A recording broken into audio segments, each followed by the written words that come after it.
யார் கத்திக்கிட்டு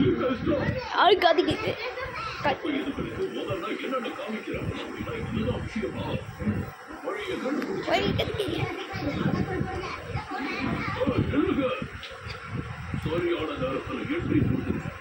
என்னோட பட்டர் தப்பிச்சுடுச்சு. போக போக கீழே போக நான் என்னோட பட்டரை எடுத்துக்கிறேன்.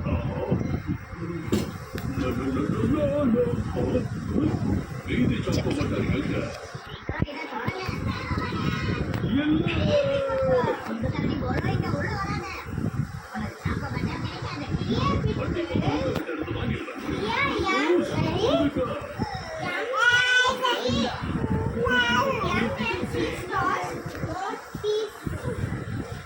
ஒரு நிமிஷம் முதல்ல இந்த சில்லி சாஸ் எரியணும். என்ன நினைக்கிறீங்க? கடைசியாக போங்க எல்லாமே தப்பா இருக்குங்க. என்னுடைய மீன் எப்படி இருக்கு?